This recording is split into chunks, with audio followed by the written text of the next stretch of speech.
By doctor and fertility expert, Dr. Larissa Corder. Good morning, Hi, Larissa. Larissa. Thank you. I'm just going to read a little bit out from this. Meghan said, losing a child means carrying an almost unbearable grief experienced by many but talked about by few. She wrote, I felt a sharp cramp. I dropped to the floor with him in my arms. She was holding Archie at the time, humming a lullaby to keep us both calm. The cheerful tune in stark contrast to my sense that something was not right. I knew, as I clutched my firstborn child, that I was losing my second. Hours later, I lay in a hospital bed holding my husband's hand. I felt the clamminess of his palm and kissed his knuckles wet from both our tears. Staring at the cold white walls, my eyes glazed over. I tried to imagine how we'd heal. You can feel the pain in the words, but so brave to write about it. So brave. I mean, first of all, my heart goes out to Meghan and Harry at this time, and for anyone who's experiencing this kind of loss.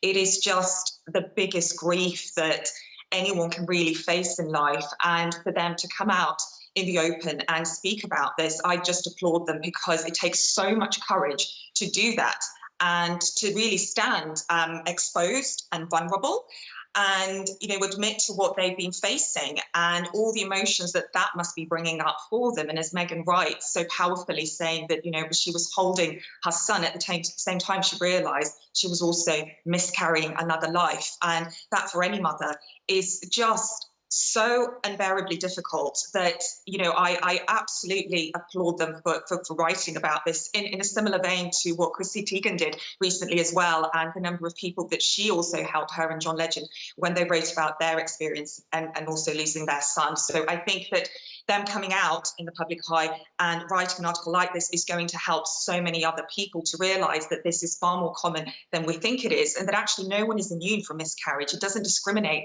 based on your culture, your gender, your race, your political inclination, your social standing. It can affect anyone, and it's incredibly common. So I really hope that as a result of this, we see that taboo and stigma removed and finally, get people to really discuss and open up about what they're experiencing.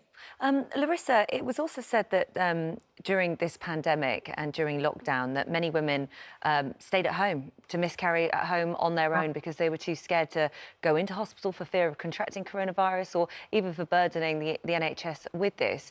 What should you do if you feel that's happening to you? Yeah, absolutely. I think it's such a worrying and confusing time for everyone because of the pandemic and the restrictions it's placed upon the medical care that we can provide. And certainly that was the case in the first wave, where we heard, and I think I spoke about it on the show, that lots of women were going through miscarriages on their own. So sometimes it is okay to stay at home if you're having a small amount of bleeding and some cramps, but quite often it's very necessary to go into hospital and to seek the help of a doctor, especially if you're having lots of cramps, lots of pain, lots of bleeding that's carrying on, that's not being controlled, where you're soaking quite a few pads in an hour. It's really, really important to go into hospital and make sure that, even if nothing is done at that particular point, that you're okay. And the other reason to go in is that we simply can't tell whether someone might have an ectopic pregnancy, especially early on when they don't necessarily have a scan. So it's important to exclude that. And that's women who might get some shoulder tip pain or really excruciating abdominal or tummy pain. You must go into hospital, into A&E if you're experiencing that. Don't hesitate and just get checked out. And then the doctor can talk to you about options if they do diagnose a miscarriage. But the most important thing is to get diagnosed first and make sure whether the pregnancy is actually in the womb or outside of it. One in 4 pregnancies end in miscarriage. So I assume that you are hopeful now that this will go some way to lift the stigma.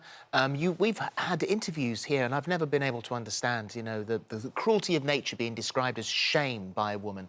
But it's still a part of that label that some women put upon themselves. There is a stigma, there is a shame to having this happen to you. Hopefully this will, once again, you can't sort these things overnight, but another chip in that wall. Yeah, absolutely. I mean, You mentioned 1 in 4. If you're younger, it's slightly less than that. But actually, if you're 40 and over, it's a 50% chance that you could miscarry. It's really quite significant. And the fact that it does affect both the man and woman, because we shouldn't forget the partner here as well. That's really, really important. And the fact that, Harry will also be experiencing that grief with Meghan too. So, yes, I think that realizing that it is really common and realizing that opening up about it, seeking help, but also for anyone listening, if you've got a friend going through this, or you have anyone who you think might be pregnant or might be struggling to conceive, just to kind of reach out to them and ask, are you okay? Can I be of help? How are you feeling? And that's something that Meghan's written about in her letter as well, just reaching out to people and asking them how they are and making provisions for them when they go back to work and they try to integrate back into normal life.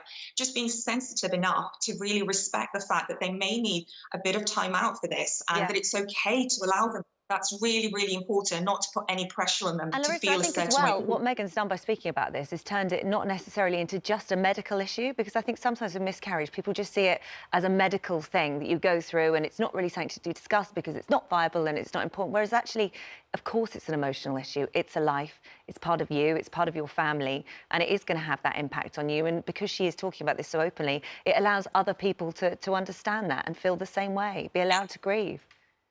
Exactly. It's a massive social issue, as you say, Holly. It's not just a medical issue. And it's affecting so many people who just don't have the courage to speak about it yet. So I do think this is going to change things. I really hope that it does.